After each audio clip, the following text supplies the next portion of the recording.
good afternoon to India and everyone who listens to us. Hello to all the participants of our 6th edition of Culinary Conversations. Today, I'm very pleased to present to all of you Mr. Abilio Guerrero, chef, trainer, and culinary course coordinator of the School of Hospitality and Tourism of Algarve under the roof of Turismo de Portugal.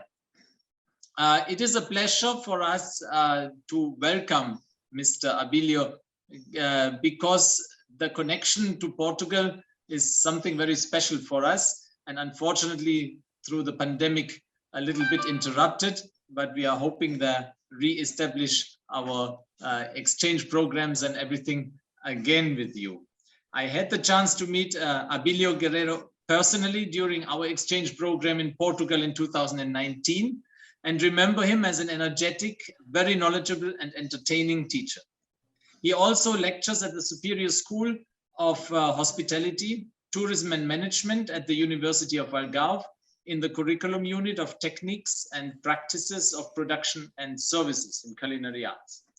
Mr. Abilio Guerrero has graduated in Culinary Arts at the School of Hospitality and Tourism of Algarve with a bachelor's degree in tourism. And he also holds a master's degree in marketing and a PhD in tourism, researching of gastronomy and Mediterranean diet in the economic and tourist perspective.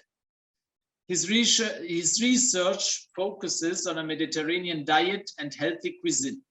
He has published his main research findings in journals related to food sustainability and management. Hello.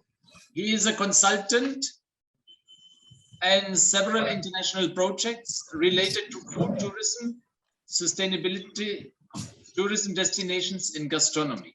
And last but not least, he's working hand in hand with the Slow Med project, Slow Food in Palermo, Italy, something which I'm very, very much interested in because of that slow food movement, something which is very, very actual for us in India here. Dear Abilio, thank you so much for sharing your precious time with us and enlighten us with your knowledge in Mediterranean cuisine. Said this, I pass the word to you and thank you so much. So welcome you all. Thank you so much for the invitation to be here with you so far away from Portugal till India in Goa. But it's a pleasure to speak with you and to share the knowledge about the Mediterranean diet and the food tourism in Portugal. So we hope that next year we can be together here for the next summer course, but in a presential mode. So it will be very, very important also for us to share our knowledge. So I want to welcome your school and your students to this class. And first of all, I would like to explain where we are located. So if you want to pass the next slide, it will be perfect. The next one, please. You can see a picture from our school. It's in the right side. This is our school in the Algarve. It's the facade from our school. It's one of the biggest schools of tourism of Portugal, and it's located in Portugal in the south region of our country, in the city of Faro. Next one, please. Next one. So as you can see, Portugal is in the west side of Europe. We are a small country with about 10 million inhabitants living in Portugal, and we are in the Atlantic Sea. But we have a Mediterranean lifestyle. So that's why we defend and we promote the Mediterranean diet. I have some pictures from our region just to show you what we have here to offer to our tourists. If you can pass the next slide, please. So this is our main city, our capital from the Algarve. We have the marina. This is the city of Faro. It's a small city with about 80,000 inhabitants. Is where is our school located. and it's a very safe destination. It's where the international airport is located. We have some pictures from our beaches in our tourist destinations in the Algarve. This is Vila Moura. It's very popular among all the tourists from all the other countries. And the next slide, please. We have the Benagil Caves. It's a picture, it's very emblematic for our postcards, and some beaches with some rocky beaches. And this is very popular. We have the best beaches of Europe. We won some prizes from the International Tourism Board regarding Algarve in Portugal as the best tourist destinations in Europe and in the world. So we invite you all to visit the Algarve in all the year and also in the summer season. If you want to pass the next slide, please. And you can do a beautiful kayaking.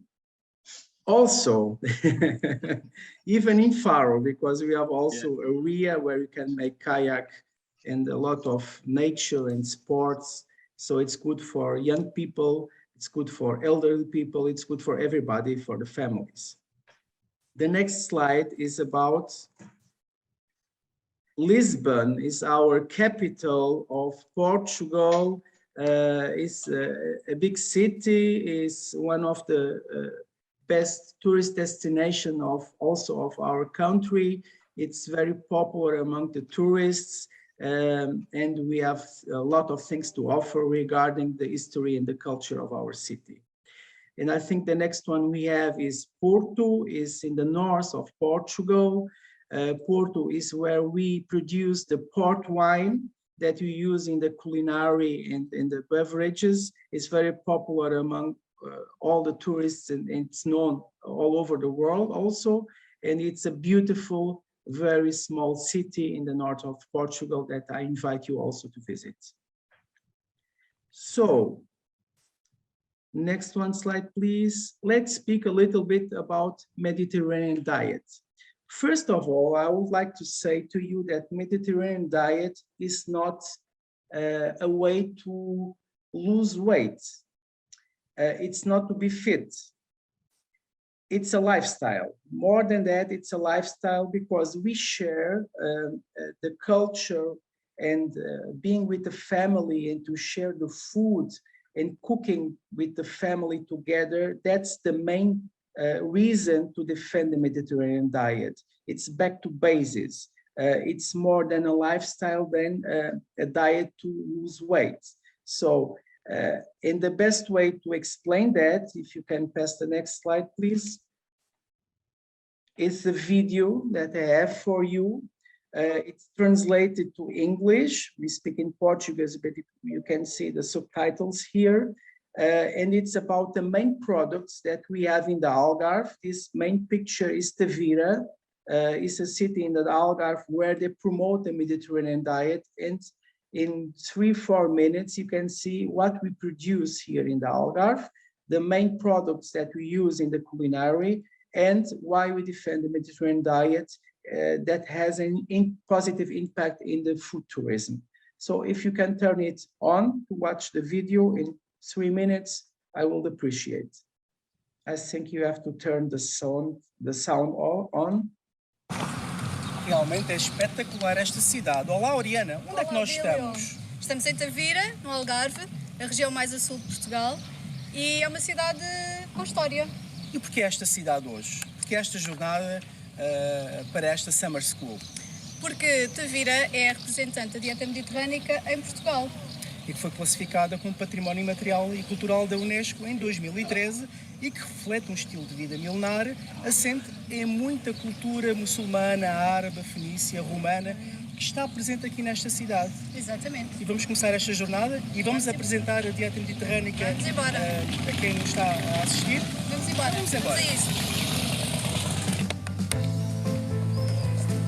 Espetacular. Vamos entrar.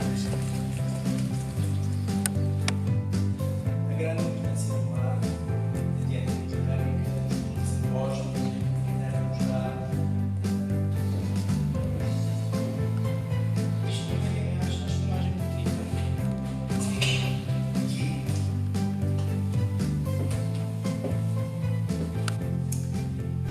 Isto é uma cozinha.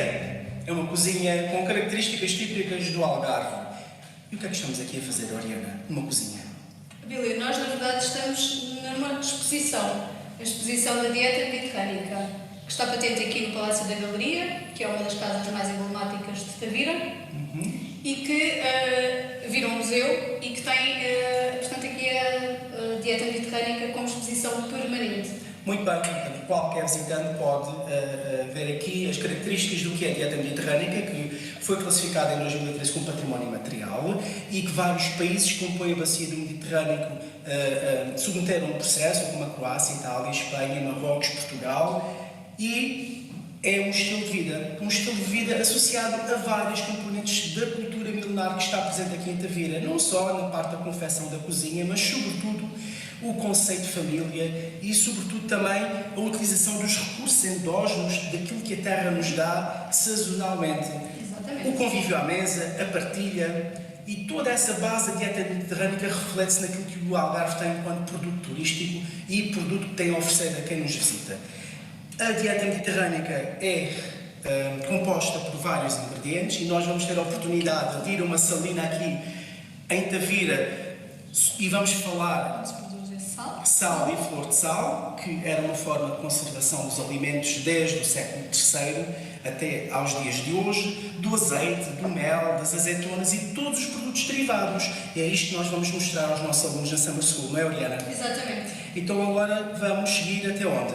Vamos a uma salina, ver onde é que é produzido este sal. E depois ao mercado, para ver também outros produtos. Ok. Então vamos embora. Vamos, Oriana.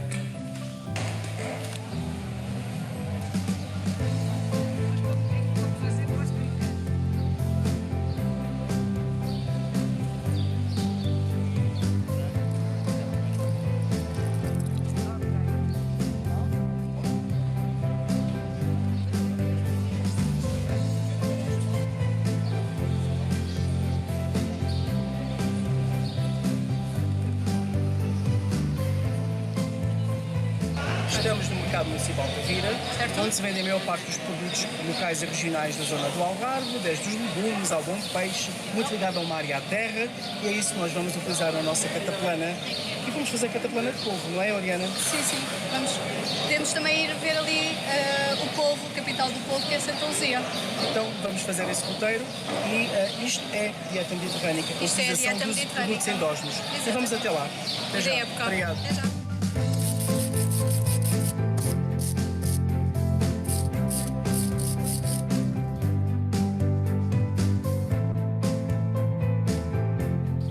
Sim, Abilio. É a frota de pesca de Santa Luzia, unicamente dedicada ao polvo e com pesca artesanal ainda. E de polvo, percebes tu que tem características especiais aqui, não é? É um polvo especial, é o polvo de Santa Luzia. E é especial porque é de uma variedade que só existe aqui nesta zona, na ria e no mar, sendo que, como tem acesso a uma abundância de alimento, não se tem que deslocar muito para capturar alimento, logo não tem tanta fibra e torna-se um polvo extremamente macio, extremamente apetitoso nos pratos da gastronomia portuguesa aqui na região do Algarve e sobretudo em Santa Luzia, e daí a identidade da cataplana do povo de Santa Luzia ser um ícone da gastronomia aqui do Algarve. E é isso que nós vamos fazer também na nossa aula, utilizar o polvo de Santa Luzia como uma característica especial e é único, só aqui é que existe o polvo de Santa Luzia.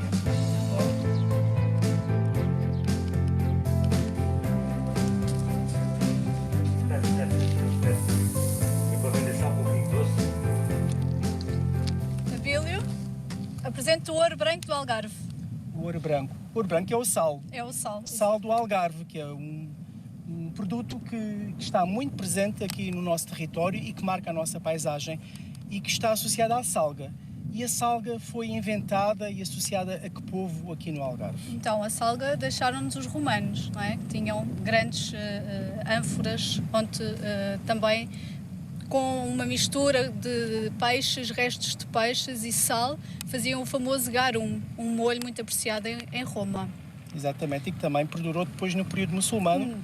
Estiveram presentes aqui do século VIII ao XIII e que continua a salga de vários produtos e era um método de conservação dos produtos associados à dieta mediterrânica, correto? Corretíssimo. Hoje em dia, o sal é exportado para o mundo inteiro, é um produto de qualidade certificado DOP, Denominação de Origem Protegida. Temos também a flor de sal, que é o mais puro dos sal que vem ao de cima e que serve para retificar tempero e colocar por cima dos ingredientes e na cozinha tradicional portuguesa. E é o nosso ouro porque tem uma qualidade que é invejável, é de origem natural e é certificado sem qualquer produto químico. Portanto, aqui é a representação máxima do que é a dieta mediterrânica e no seu complemento todo associado à gastronomia portuguesa.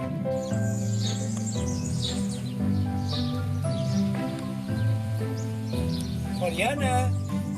Oriana! Oriana, estás aí? Estou aqui. Uau! Onde é que estás, Oriana? Estou dentro de uma oliveira. Uma oliveira com 2000 anos, Abilio. O mais antigo ser vivo em Portugal. Imagina tu. 2000 anos, é a nossa herança viva. E esta oliveira tem um fruto que é a azeitona. E como é que isso se transcreve na nossa culinária? Que tipo de produtos temos com a azeitona? Olha, aqui no Algarve a azeitona é usada de muitas formas. Fritada, retalhada, de sal. Mas o mais característico e o mais comum, não é? O que mais se conhece é o azeite. O azeite. O azeite extra virgem, que é utilizado na nossa culinária e que é o emblemático que é a gordura mais usada na dieta mediterrânica. Mas agora, por falar em dieta mediterrânica, eu estou atrasado para a aula síncrona e é para lá que eu vou, Oriana. Até já. Abilio, não me deixes aqui!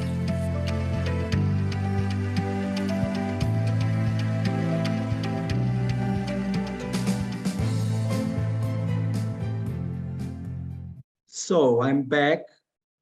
I hope that you understood everything about this video. It was possible to watch the main ingredients that we use in the Algarve.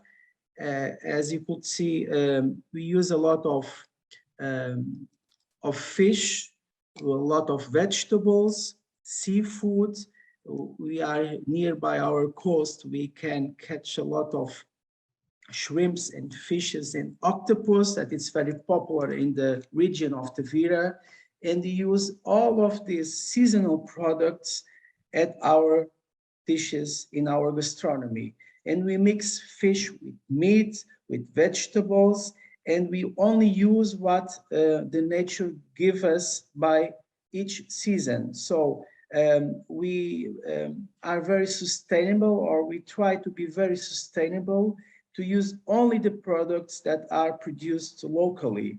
And when you use local products, it's more attractive in a way of maintain the nutrition and the properties of the food. And it's also a good way to have a very, very, very healthy lifestyle regarding the use of the Mediterranean diet ingredients. So those are the main ingredients that we use. Obviously, we have a lot of Roman and Arab influences in our region because the Arabs have been here in the Algarve years ago, and they when they went back to the north of Africa, the influences were very important, and we are using also some culinary techniques in our gastronomy. Even the utensils that we use, like the cataplana that I'm going to show you, the origin is from the Muslim region, and the Romans, they invented the garum, and we produced garum years ago in the Algarve. The salt, it's also very important for our food, and we export all the salt, and we consume the salt in Portugal. And that is a very important cultural heritage for our region and our gastronomy.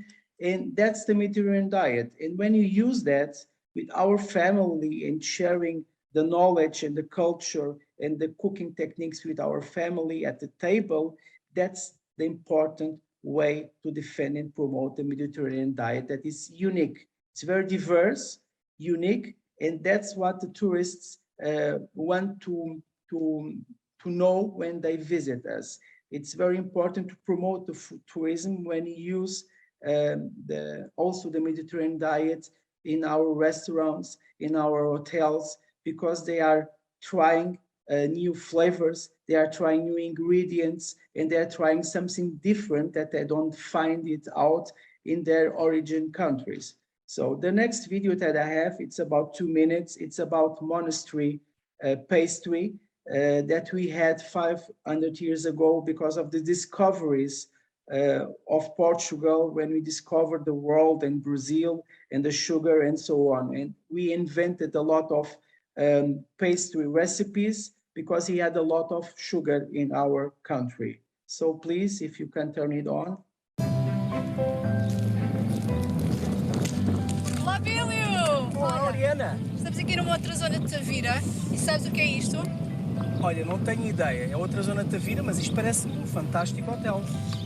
Podia ser, é um antigo convento das Bernardas, atualmente é uma área residencial, transformado para a área turística também. Então, se já foi um convento, deve ter pertencido às ordens monásticas. Sim. E é um bom modo para nós falarmos da doçaria conventual.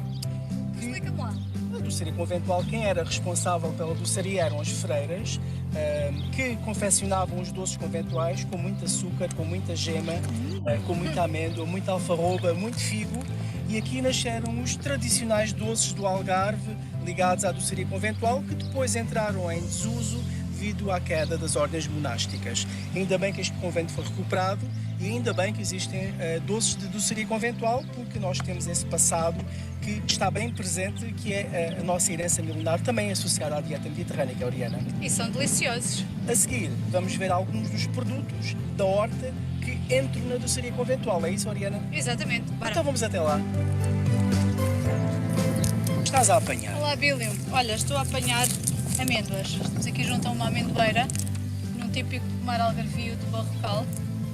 E para além desta amendoeira, também tens aqui uma figueira e lá mais ao fundo, alfarrobeiras. Portanto, árvores muito típicas aqui da região. Isto é a combinação perfeita para a doçaria conventual. Estamos a falar aqui de árvores que não precisam de uma grande irrigação nem de água, são árvores de sequeiro que resistem ao nosso clima mediterrâneo e são os produtos que eram ainda são utilizados na doçaria conventual. A amêndoa para fazer os nossos doces de amêndoa com de massa-pão, muito característicos da época muçulmana que esteve aqui presente do século III ao século VIII ao século XIII. E também a alfarroba, que está presente na doçaria conventual, na torta de alfarroba e também em muitos doces que levam farinha de alfarroba. O figo, fazemos o tal doce de figo, e também a amêndoa é utilizada não só no seu estado em farinha, mas também pelada, graciada, portanto pode ser usada de várias, ou triturada de várias formas. E é isso que nós vamos fazer. Nós vamos para a nossa aula utilizar estes produtos todos na doçaria conventual, que eram os produtos utilizados pelas ordens monásticas nos conventos, pelas freiras, e que tão bem faziam e deixaram este legado histórico e gastronómico aqui em Portugal, que temos para oferecer ao mundo. E é isso que vamos fazer na nossa aula 5. Ficas aqui, ficas a apanhar as amêndoas e eu vou para a aula. Até já. Até já.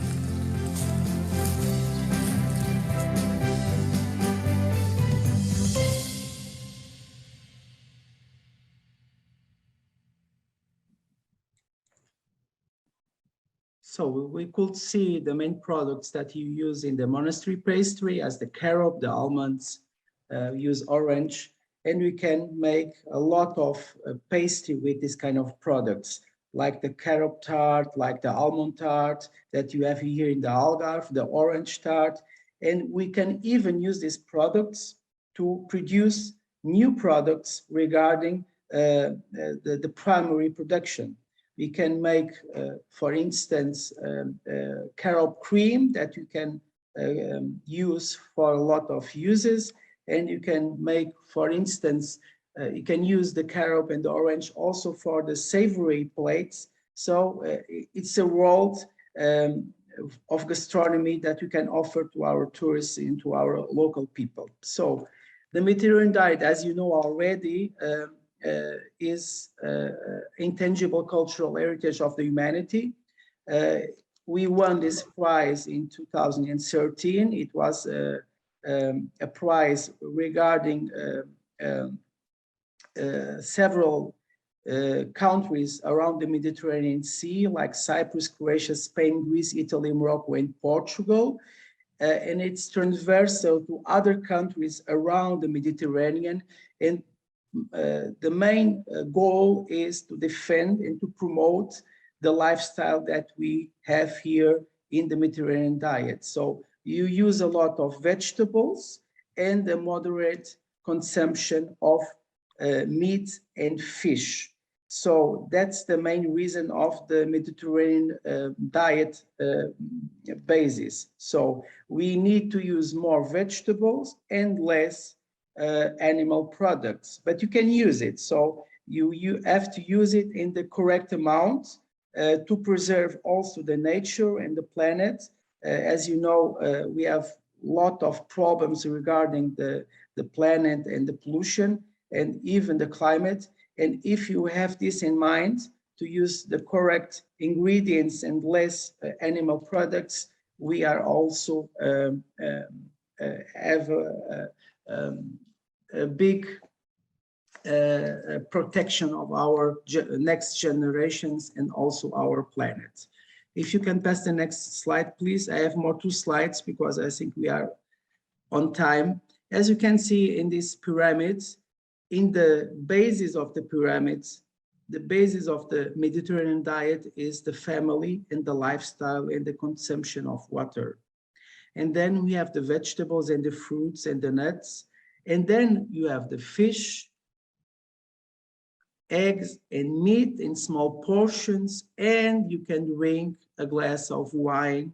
It's also a good reason to defend the Mediterranean diet, but in small portions. The most important thing is the lifestyle that you can see in the basis. The next slide, we have the main ingredients regarding, this is the cataplana. This is a device like a casserole dish. It was, we think, invented by the Arabs 500 years ago, and they used this device to cook a lot of things. Normally, we have seafood cataplana that we cook with shrimps, with clams, with razor clams, and with sweet potato. We can make this cataplana in 10-15 minutes, so you can preserve all the nutrients of the main ingredients of the cataplana, and we can put this cataplana and use this cataplana over the table to serve all the people that we have around the table. So it's a sharing dish, and it's very popular when you visit the Algarve, and you can order a cataplana to try our Mediterranean taste. So next slide, please. The main ingredients, as you could see in our video, it's the salicornia, it's a salty herb, the razor clams that you use in the cataplana, the clams called berbigão, it's very popular in our area, the carob that we produce here in the Algarve, and you can use the seeds, it's like a xantana, you can stick a sauce, and you can use the flour for all kind of purposes. And if we speak about food tourism, I want to show you the last slide. You have more ingredients, the oranges, codfish, the sweet potato, the coriander is always in our dishes in the south of Portugal. We use it a lot with fish, and also the Portuguese brandy called medronho. It's made of the medronho fruit that you can see here in the left side. The next slide, please. About food tourism, I only want to show you one slide. It's the last one. Please, next one, please. Next one. This one. So, who are the food travelers? So first of all, and also to answer to our questions that I have already here, the most important thing is when you have a tourist destination, you need to be authentic and unique. Don't try to be another thing that you don't are. Don't try to do only international cuisine and to be very posh. Try to defend what is local, what is innovative, what is also trendy. The vegetarian trends are also very important, but you don't need to be another thing that you don't are, because if you use the local products, you have to use more vegetarian products. So you can also be trendy. you can also be gourmet, or you can also make fine dining if you cook traditional food. You only have to plate it in an innovative way or in a gourmet way, but you cannot lose the traditional food and the cultural food that is very important to the other people. Because when someone wants to meet a new destination, he wants to meet new things. He wants to learn new things. He wants to taste new flavors that he don't have in his origin country. So he wants new adventures. He wants to try something that he never tried before, and we need to be only you. That's why when I speak with my students, I tell to them that they don't need to be very modern. They need to be authentic and to defend what we are. We need to defend the Portuguese food. Like you need to defend the Indian food, because when I visit India, I want to try only Indian food. I don't have Indian food in my country, and I want to taste it. It's like the other people when they visit Portugal. So, and this image is who is the food traveler. You want to be expected, and you want to be surprised by new flavors. If you can pass the next slide, the last one, just to say thank you, because I think everything what I explained to you, this is who are the culinary travelers. It comes up if you are in America, if you are in Portugal, or in other countries in Europe, but the culinary traveler is motivated by the gastronomy, not by the sea and the sand, not by golf, not by nature. The main motivation is gastronomy. So when you visit us, we need to know who is this tourist, and he is available to spend more money with the food. And this is very competitive regarding other tourist destinations. Next slide, please. This is the food travel. Normally, they are between 36 and 55 years old. They have higher education. They like food tours, cooking classes, winery visits, and they like to spend money on food. So we have to have this kind of experience to our tourists, and because they choose our destinations, because we have something different from other countries that they cannot find in those countries that they are visiting. Next slide, please. I'd like to thank you. So we can pass to the questions that I have already here, but you can ask me whatever you want. So thank you for our time. I hope that you understood everything about, or mainly about, the Mediterranean diet. So Sebastian, I don't know who is going to ask the question. Yes, thank you very much, Abilio, for your insight into Mediterranean cuisine. We have a few students who have questions to you. I will throw the floor open for the questions. But before, okay, I wanted to as well thank not only you as well, Ms. Paula, who is for joining us. It is a pleasure to have you here. Sorry, I have not said that before. Sir, may I ask some question? No problem. Okay, so I will throw the floor open first to our students, and then later we will take the questions from our other visitors. Okay, thank you. Okay. Hi, Chef. Good morning, Chef Abilio. Hello. I'm Nash Afonso, a third-year student from VM Saldanker's Institute of International Hospitality Education. So, Chef, Goa has inherited a rich legacy of Portuguese cuisine ever since the Portuguese rule.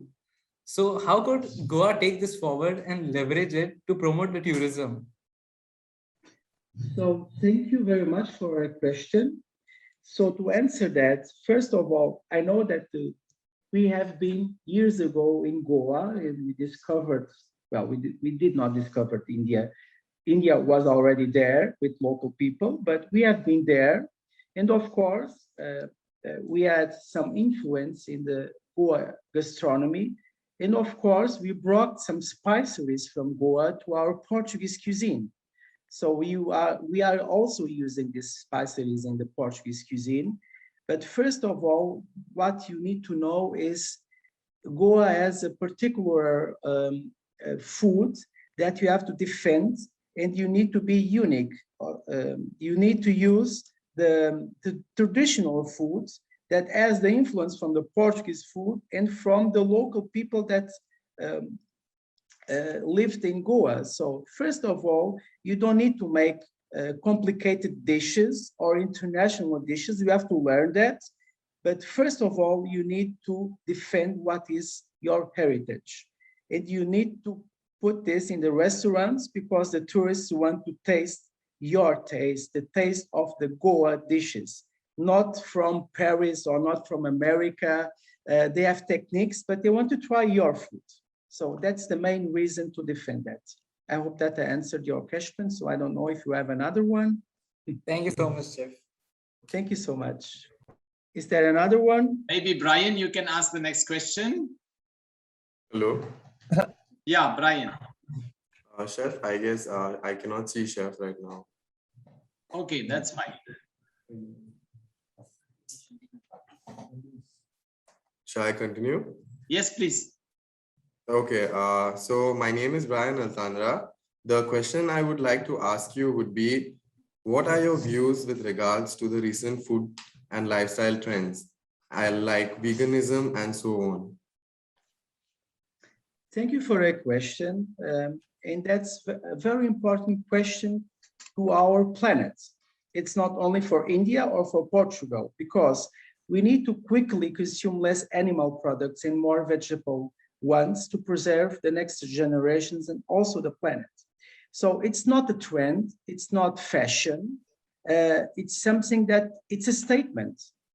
And it's a statement for all the gastronomy all over the world, because we have to decline some kind of animal products. We have to waste less, reduce the consumption, and you need to use, to reuse, and to recycle.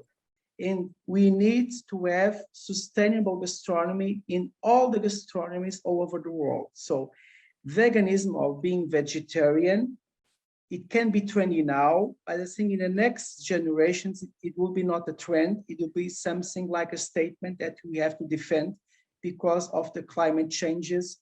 We have also an important part to reduce the climate changes. So it's up to all of the chefs in all of the community all over the world.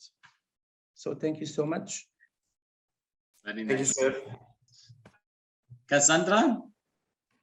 Good morning, Chef. I wanted to know what inspired you to pursue a career as a chef? And did you have any mentors who influenced you to become a chef? Thank you so much, Cassandra Menezes. You have a Portuguese surname, so thank you for a question. And it's difficult to answer this question, but the main mentor to be a chef was my mother. Because my parents, they had a restaurant, and like all the children, I made a career out of the restaurant, because I normally, the sons don't want to be the same as the parents. But years ago, I understood that I like to cook because I was born in a restaurant. And that's why I went to the Culinary Arts course in the School of Hospitality and Tourism in the Algarve to improve my culinary techniques. That's why I became a chef. And that's why my mother inspired me because she cooked very well, and I try to do my best like her, but she's better than me, believe me. That was my inspiration. Thank you so much, Cassandra. Thank you, Chef. Okay, next question we have from Dion.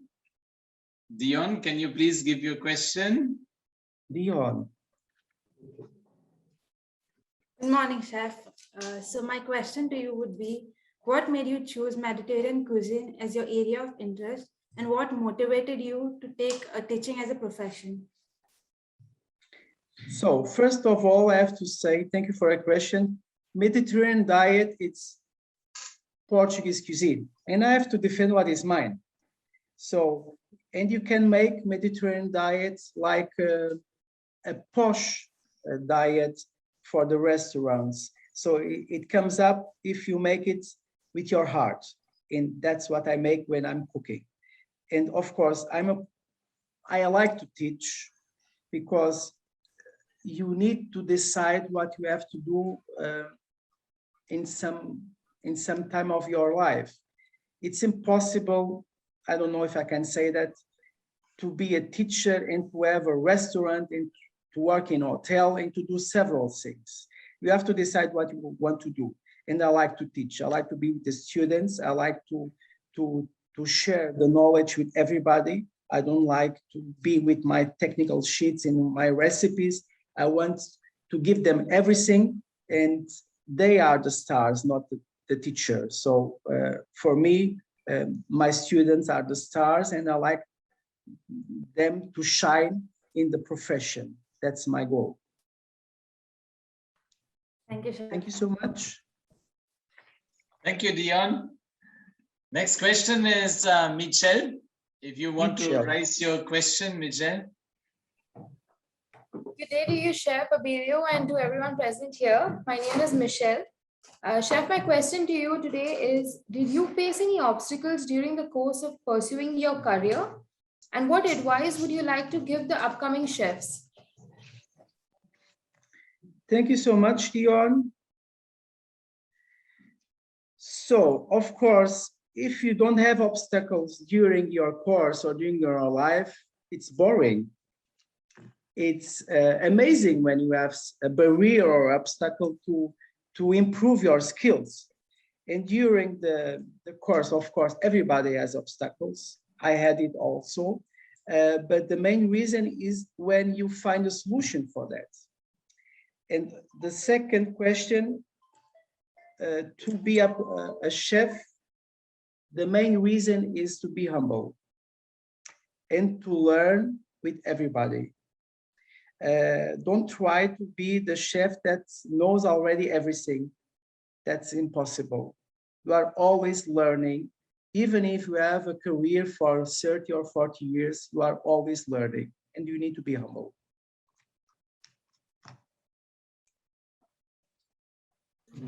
Thank you, Chef. Thank you so much. Next question will go to Abhijit. Good morning, Chef. Yes. Chef, my question to you is, what are some of the most important life lessons you have learned during your career?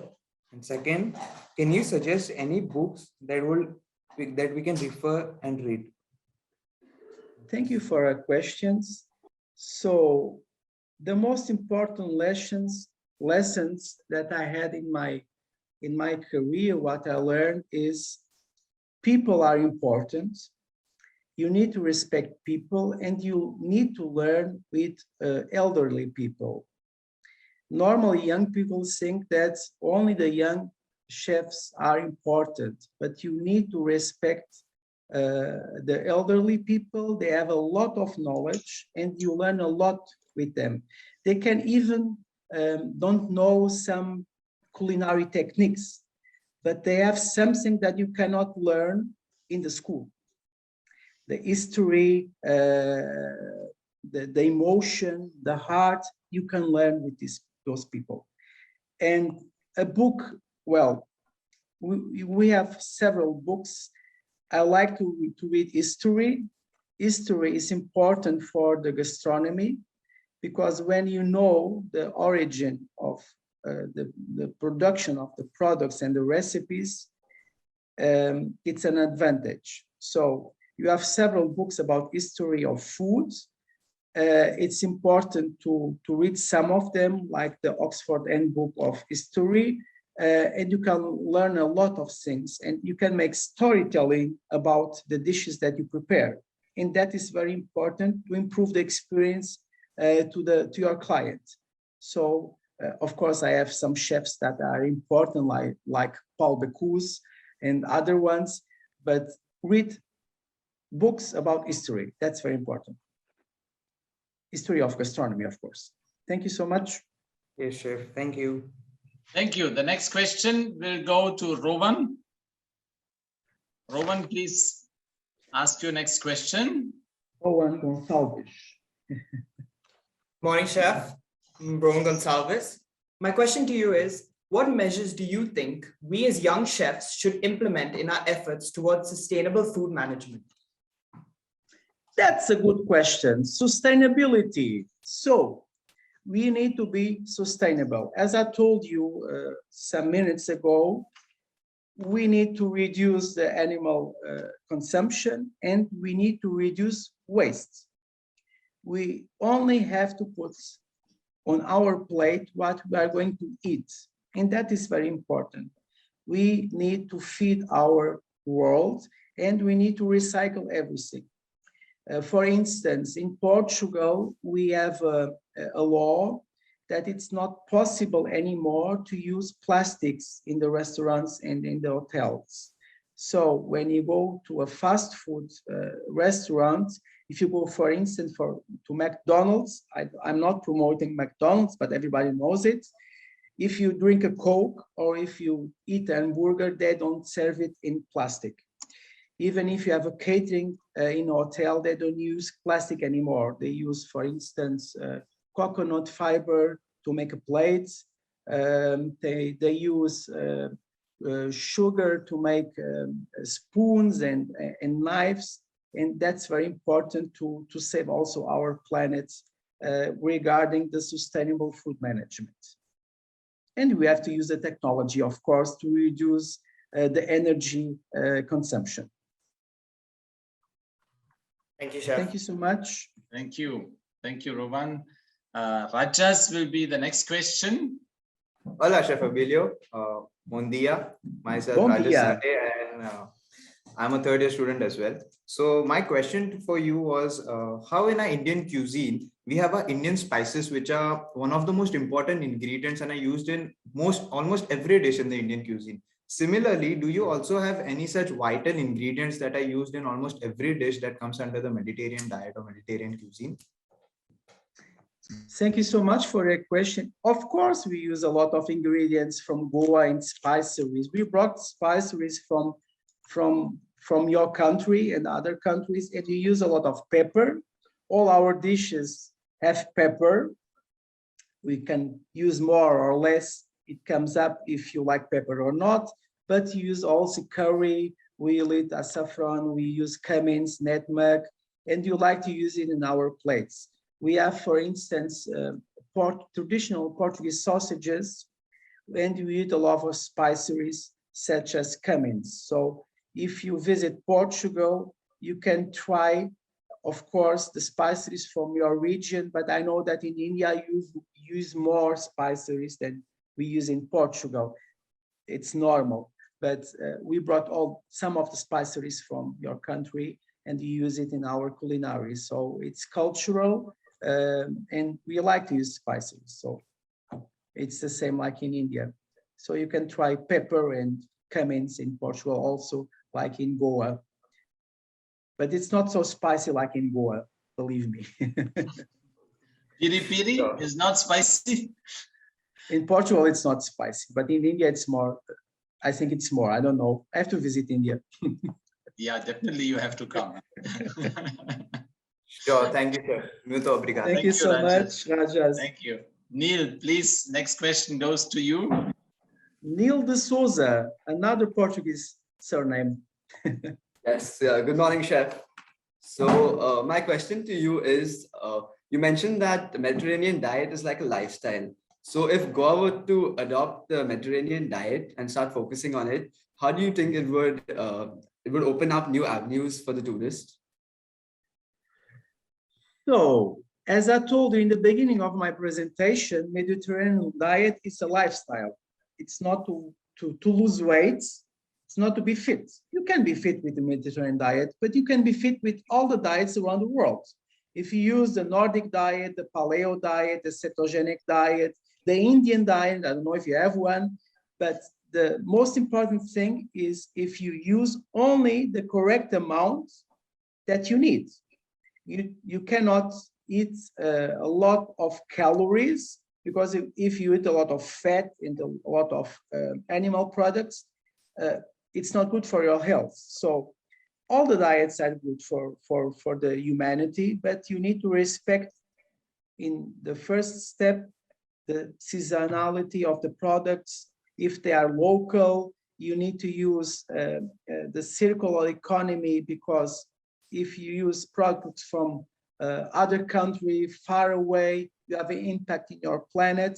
And all the diets are important in the gastronomy, but you have to respect the correct amount that you eat. So it's you can use it for all the diets around the world, and you can be fit with all the diets, believe me.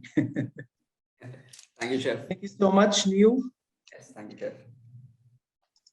Now, I'm asking you one last question, Abilio. Slow food and Mediterranean diet. Can you give us a little insight connection and little insight connection to it? Well, slow food or Mediterranean diet, it's not the same, but it can be the same. Because if you cook like our grandmothers, if you have time to cook, it's the best way to preserve the nutrients and to respect the ingredients. Slow food means that you have time to cook it, you have time and you respect the ingredients that you are cooking. And of course, the Mediterranean diet years ago, normally you had time to cook what the nature had to offer to you.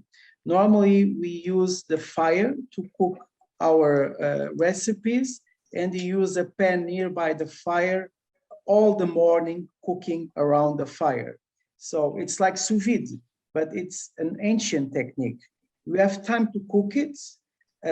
You don't use to have high temperature, because we have time to cook it for 3 or 4 or 5 hours, and that's slow food. Slow food means that it's a lifestyle. It's that you are using local products. You respect the season, because it's more cheaper also if you use a tomato, or if you use a cucumber, or if you use some kind of ingredients that you are only have in the summertime, they are cheaper. And that's also very important if you have a restaurant, if you need to run a restaurant, regarding the food costs. So slow food means that you respect all those things, and it's also sustainable, because you have to, as I told you, reduce the animal ingredients, because we are using it in a way that it's not anymore reasonable, because years ago people had no money to buy meat every day. And nowadays, everybody has money to eat fast hamburger, fast food, to buy meat and fish whenever they want. So we have to reduce that. Yeah. It's still cheap. Yeah. And we don't know if hamburger is only meat, if you are speaking about fast food. But maybe there are other things inside of the hamburger that is not meat. So we have to eat more vegetables. I know that young generations, they like to eat hamburgers and pizzas and all pastas and all those things, but it's a kind of, we need to re-educate our generations, and it begins in our families, in our home. And we can teach it also in our schools. We try to teach it, and we teach it in our school also. We try to be sustainable every day in our classes.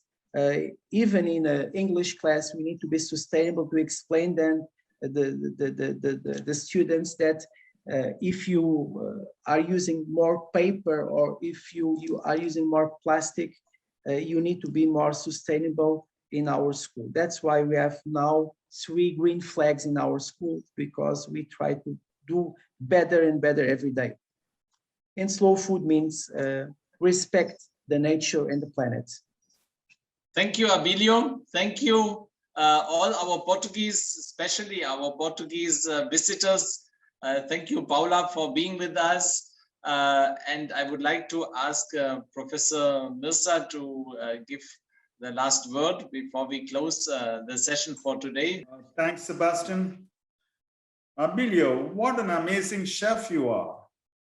Yet you are humble. That one of the things that you said, we have to be humble. And it touched this subject of eating more of vegetables. And this is exactly what we try to do here in our campus. At least 1 meal in a day is a vegetarian dish. And I remember some of your students when they came from Portugal, and at least few said we are vegetarian. And I was quite surprised. And students coming from Portugal, not eating meat and fish and chicken. And at the age, young age, they said, we care too much about the environment. We decided not to have meat.